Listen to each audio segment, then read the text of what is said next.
Alright folks, grab your coffee, or maybe something stronger, because today we're diving headfirst into a masterclass in what I like to call geopolitical Jenga. The date is September 11th, 2025.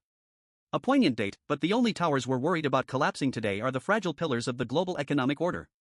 And the man pulling out the blocks? None other than the once and current president, Donald J. Trump. The headline that's scorching your newsfeeds is this: in a bold, brass-knuckled move of economic diplomacy, Trump has told our European friends he's ready to slap sweeping new tariffs on both India and China. The goal?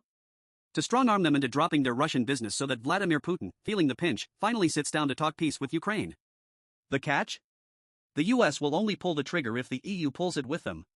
On the surface, it's vintage Trump. A grand, transactional threat. A piece of art of the deal showmanship designed to solve a bloody, intractable war with the blunt instrument of trade policy. It's like trying to perform heart surgery with a sledgehammer. It might make a big impact, but you're probably not going to like the results. For our viewers who are seasoned pros in finance, you're already seeing the flashing red lights. You're mapping out the second, third, and fourth order effects on supply chains, currency markets, and sovereign debt. For those of you who just want to know if your 401k is about to get vaporized, stick with me. We're going to peel back the layers of this geopolitical onion, and I promise you, it's going to make you cry. This isn't just a news story.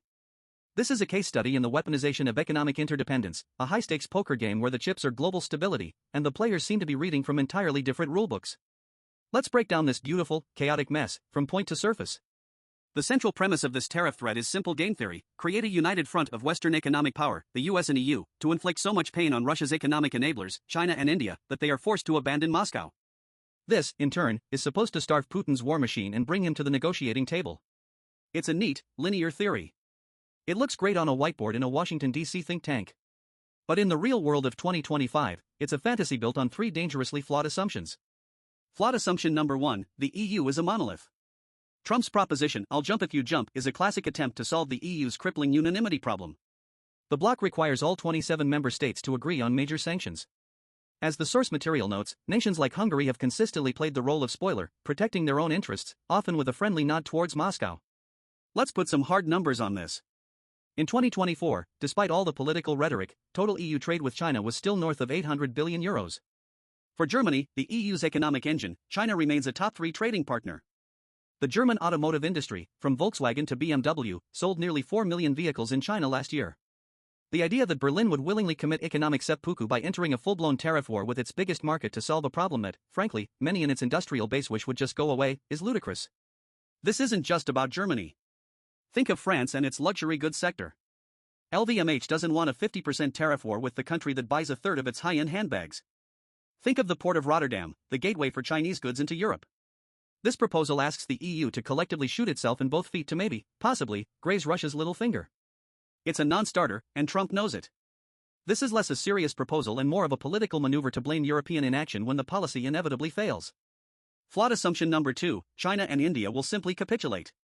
This assumption is rooted in a 1990s view of the world, where the US market was the only game in town. Friends, that world is dead and buried. Let's talk China. The source notes that Chinese exports have shown resilience despite a 55% levy. This is a massive understatement. In the years following the first Trump trade war, China didn't just survive, it adapted. It accelerated its dual circulation strategy, focusing on domestic consumption and technological self-sufficiency. It also aggressively diversified its trade relationships. As of Q2 2025, ASEAN, not the US or EU, is China's largest trading partner, a relationship solidified by the RCEP trade pact. Chinese trade with the Global South and fellow BRICS Plus nations has exploded.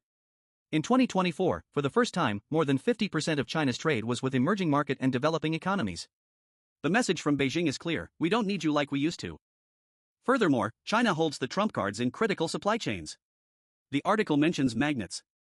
Let's get specific. China refines over 90% of the world's rare earth elements, essential for everything from F-35 fighter jets to the electric motors in every Ford and GM EV. A tariff war would invite Xi to do what he's only threatened before: turn off the spigot. The result? A catastrophic halt to vast swaths of American manufacturing. It's a threat of mutually assured economic destruction, and Xi has shown he has the political will to endure more pain than a Western democracy facing an election cycle. Now, India. A 50% tariff has already been doubled, and yet they continue buying Russian oil. Why? Because it's a matter of national survival. India is a massive energy importer. Getting Russian Urals crude at a steep discount, often $20 to $30 below Brent crude, is a powerful antidote to domestic inflation. For Prime Minister Modi, keeping fuel prices stable for 1.4 billion people is a far higher priority than adhering to a US-led sanctions regime. Forcing India to choose is a strategic blunder of epic proportions. It undermines the very purpose of alliances like the Quad, designed to create a regional counterweight to China. A punitive tariff war would not pull India into the Western camp, it would shove it, kicking and screaming, into the waiting arms of the BRICS Plus economic bloc, validating the very anti-hegemonic narrative that Russia and China are selling to the rest of the world. Flawed assumption number 3, Russia is on the brink of collapse. The idea that one more push will topple the Russian economy is the perpetual carrot dangled by Western policymakers.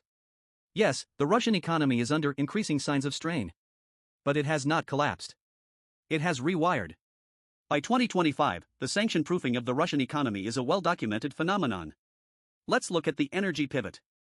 The Power of Siberia 2 pipeline agreement, mentioned in the source, is a game-changer. It promises to deliver another 50 billion cubic meters of gas to China annually. Combined with existing pipelines and massive LNG shipments, Russia has effectively replaced its European energy market with an Asian one. Their trade numbers tell the story. In 2024, Russia-China trade surpassed $250 billion. Russia-India trade hit a record $65 billion, almost entirely driven by oil. Moscow has become a master of sanctions circumvention, using a shadow fleet of tankers and third-party intermediaries in the UAE, Turkey, and Central Asia. More importantly, this pressure is accelerating the one thing the US Treasury fears most, de-dollarization. Over 90% of Russia-China trade is now settled in yuan and rubles. India is settling its Russian oil purchases in rupees and dirhams. This isn't just about Russia, it's a proof of concept for other nations chafing under the threat of US financial sanctions. Trump's proposal to punish third countries for their trading choices is the single best advertisement for finding alternatives to the dollar-based financial system. So, if the core logic is a house of cards, what happens when someone actually tries to build it? The fallout, the shrapnel from this economic bomb, would be devastating and global. 1. The great inflationary boomerang of 2026. For our audience at home, here's what this really means for you. A sweeping tariff on China and India isn't a targeted strike, it's a tax on the American consumer. Remember the inflation of the early 2020s? This would make that look like a quaint memory. Let's run the numbers. The US imports over $500 billion in goods from China and over $100 billion from India annually. These aren't just luxury items. They are foundational goods. Think about the pharmacy, nearly 80% of the active pharmaceutical ingredients, APIs, needed for America's generic drugs originate in China and India. A massive tariff means the cost of everything from antibiotics to blood pressure medication goes through the roof. Think about your electronics. That iPhone in your pocket? Assembled in China, or increasingly, India, with components from across Asia. A 50% tariff doesn't just raise the price, it shatters the supply chain. Companies like Apple, which have spent years trying to de-risk from China, have found the process to be slow, expensive, and complex. This policy would force a chaotic, overnight decoupling that the infrastructure simply cannot handle. The Peterson Institute for International Economics estimated that the initial Trump tariffs in 2018 cost the average American household over $1,000 a year. A new, broader, and higher tariff regime on both China and India could easily triple or quadruple that cost, triggering a wage price spiral and forcing the Federal Reserve into a new, brutal cycle of rate hikes. The result? A deep, painful, and entirely self-inflicted recession. 2. The accelerant for a bipolar world. Economically, this policy doesn't isolate Russia. It isolates America and its few willing partners. It draws new, sharp lines across the globe. On one side, you have the G7, trying to enforce its will through coercive economic measures. On the other, you have the rapidly expanding BRICS Plus bloc, which by 2025 includes major oil producers like Saudi Arabia and the UAE, and the vast non-aligned global south. Trump's ultimatum forces every nation to choose a side. And many, looking at the economic incentives, will choose the side that offers discounted energy, infrastructure investment without political lectures, China's Belt and Road Initiative, and an alternative financial architecture that is immune to American sanctions. We're already seeing the infrastructure for this new order being built. The BRICS New Development Bank is funding projects. Central banks are increasing their gold and yuan reserves. The M-Bridge project, a cross-border central bank digital currency platform, is conducting real-value transactions between China, Hong Kong, Thailand, and the UAE. Trump's tariff threat acts like gasoline on this fire, transforming a slow evolution into a rapid, disorderly schism in the global economic system. 3. The betrayal of markets and the death of predictability. Perhaps the most damaging impact, for our professional audience, is the assault on the very principles of a rules-based economic order. For decades, the global economy has operated on a framework of treaties, WTO rules, and a general sense of predictability. This allowed for the creation of incredibly efficient, albeit fragile, global supply chains. This new doctrine of transactional geopolitics throws that all out the window. Trade policy is no longer about economics, it's a tool of raw power, deployed at a moment's notice based on the shifting whims of a single leader. How does a CEO make a 5-year capital investment plan in a world where a 50% tariff can be imposed overnight via a social media post? How does a pension fund allocate assets when the world's largest trading relationships can be weaponized to settle a geopolitical dispute they have no part in? The answer is, they can't. The result is a massive uncertainty tax on the entire global economy. Capital retreats. Investment freezes. Companies hoard cash instead of expanding. The risk premium on everything skyrockets. This is how secular stagnation begins. It's an environment where efficiency is punished and redundancy and autarky are rewarded, leading to a poorer, less dynamic, and much more dangerous world. So, what are we left with? President Trump's grand proposal isn't a sophisticated, multi-level strategy to end the war in Ukraine. It's a performative act of strength that fundamentally misreads the economic and political landscape of 2025. It's a policy that would fail to coerce China or India, likely pushing them closer together and further from the West. Fail to unite the EU, instead exposing its deepest internal fractures. Fail to cripple Russia, instead strengthening its economic reorientation to the East. Succeed, spectacularly, at unleashing a tidal wave of inflation on American and European consumers. Succeed at shattering what's left of global supply chains. Succeed at accelerating the global movement away from the US dollar and toward a multipolar, fractured economic world. What we are witnessing is not 4D chess. It's a player who thinks he's playing 4D chess, but he's doing it on a checkerboard, knocking over all the pieces and declaring victory because he made the loudest noise. The tragic irony is that the stated goal, pressuring Russia, would be the least significant outcome of this policy. The real victim wouldn't be the Kremlin, but the globalized economic system that, for all its flaws, generated unprecedented prosperity for decades.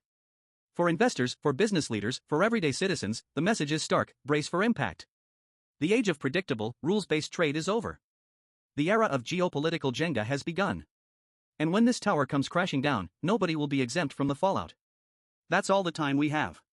Tune in next week, when we'll probably be discussing the economics of building a bunker. Ciao.